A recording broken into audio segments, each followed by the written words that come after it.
to be still. Cloudy with a chance of meatballs. Yeah, you've heard that before, haven't you? We were all sitting around the big kitchen table. It was Saturday morning, pancake morning. Mom was squeezing oranges for juice. Henry and I were betting on how many pancakes we could each eat, and Grandpa was doing the flipping. Seconds later, something flew through the air headed toward the kitchen ceiling, and it landed right on Henry. After we realized the flying object was only a pancake, we all laughed, even Grandpa. Breakfast continued quite uneventfully. All the other pancakes landed in the pan, and all of them were eaten, even the one that landed on Henry. Oh, he was bright. He ate a pancake that landed on his head. That night, touched off by the pancake incident, at breakfast, Grandpa told us the best tall-tale bedtime story he ever told. Across the ocean, over lots of bumpy mountains, across 3 hot deserts and 1 smaller ocean, there lay the tiny town of Chew and Swallow. Funny name for a town, isn't it? We're going to find out why it's named Chew and Swallow. In most ways, it was very much like any other tiny town. It had a main street. It had lined with stores, houses with trees and gardens around them. I like that, with gardens around them. A schoolhouse, about 300 people, and some assorted cats and dogs. Sounds like your house, assorted cats and dogs. But there were no food stores in the town of Chew and Swallow. They didn't need any. The sky supplied all the food they could want. The only thing that was really different about Chew and Swallow was its weather. It came 3 times a day, at breakfast, lunch, and dinner. Everything that everyone ate came from the sky. That's funny. Whatever the weather served, that's what they ate. But it never rained rain, it never snowed snowed, and it never blew just wind. It rained things like soup and juice. It snowed mashed potatoes and green peas. And sometimes the wind blew in storms of hamburgers. Yum. Boy, I'd like to live there. The people could watch the weather report on television in the morning, and they would even hear a prediction of the next day's food. When the townspeople went outside, they all carried plates, cups, glasses, forks, spoons, knives, and napkins with them. That way they could always be prepared for any kind of weather. If there were leftovers, then there usually were, the people took them home and put them in the refrigerator in case they got hungry between meals. You know all about getting hungry, don't you? You know all about getting hungry. The menu varied. By the time they woke up in the morning, breakfast was coming down. After a brief shower of orange juice, low clouds of sunny-side-up eggs, followed by pieces of toast, butter and jelly sprinkled down for the toast, and most of the time it rained milk afterwards. You know, I'd like to have the milk first. Let's just you and me talk about this. I think I'd rather have the milk and then have the other stuff come rather than eat all that stuff and then get the milk. I think it'd make more sense, but that's just me. For lunch one day, frankfurters, already in their rolls, blew from the northwest at about 5 miles an hour. There were mustard clouds nearby. Ooh, mustard clouds. Then the wind shifted to the east and brought in baked beans. They got some baked beans with their hot dogs. A drizzle of soda finished off the meal. Can you see that? Can you see the book? Yeah.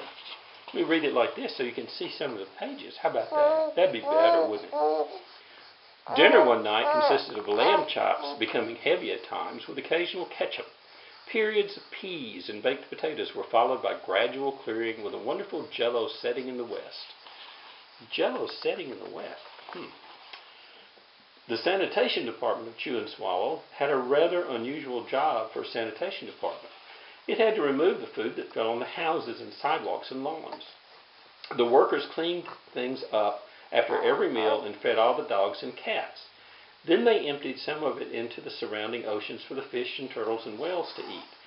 The rest of the food was put back into the earth so that the soil would be richer for the people's flower gardens.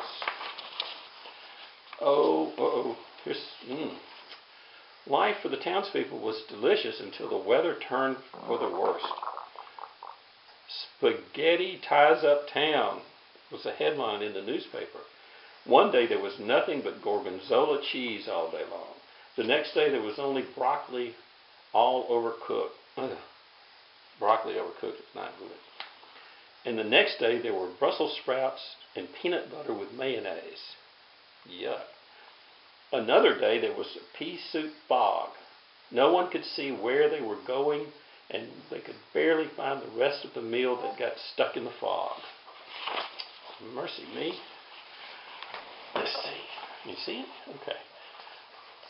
The food was getting larger and larger, and so were the portions. The people were getting frightened. Violent storms blew up frequently. Awful things were happening. One Tuesday there was a hurricane of bread and rolls all day long into the night. There were soft rolls and hard rolls, some with seeds, some without. There was white bread and rye and whole wheat toast. Most of it was larger than they had ever seen bread and rolls before. It was a terrible day.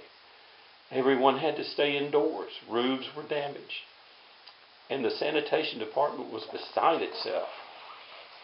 The mess took the workers 4 days to clean up, and the sea was full of floating rolls.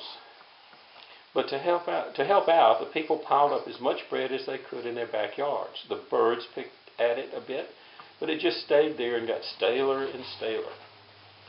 Then there was a storm of pancakes one morning and a downpour of maple syrup that nearly flooded the town. Whew, this is getting scary, isn't it? A huge pancake covered the school. No one could get in because of the weight. So they had to close the school. I bet that made the kids happy, though. Lunch one day brought 15-inch drifts of cream cheese and jelly sandwiches. Everyone ate themselves sick, and the day ended with a stomachache.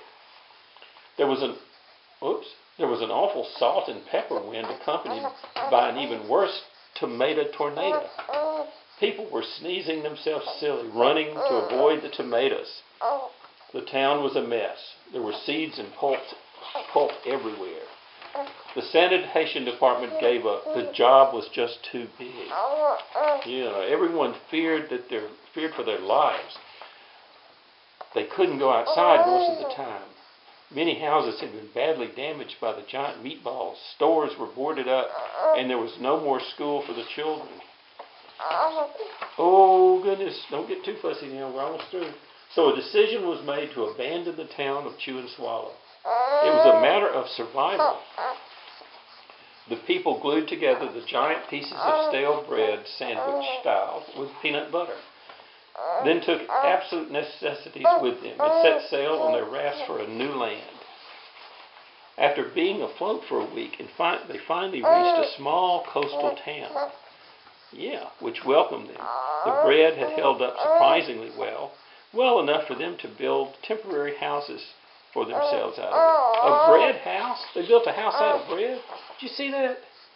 They built a house out of bread. The children began school again, and the adults all tried to find places for themselves in the new land. The biggest change they had to make was getting used to buying food at a supermarket. They found it odd that food was kept on shelves, packed in boxes, cans, and bottles. Meat that had to be cooked was kept in large refrigerators. Nothing came down from the sky except rain and snow. The clouds above their heads were not made of fried eggs. No one ever got hit by a hamburger again. And nobody dared go back to Chew and Swallow to find out what happened to it. They were too afraid. Henry and I were awake until the very end of Grandpa's story. I remember his goodnight kiss. The next morning we woke up to see snow falling outside our windows. We ran downstairs. You don't have any stairs here, so you couldn't do that. We ran downstairs for breakfast and ate a little faster than usual so we could go sledding with Grandpa. It was funny, but even as we were sliding down the hill, we thought we saw a giant pat of butter at the top. We could almost smell the mashed potatoes. The end. They could almost smell the mashed potatoes. Did you like that one? Somebody told me you like that book. Are you about ready to get picked up? You want to get picked up? You want to get picked up and played with? Okay. You did good, Mr.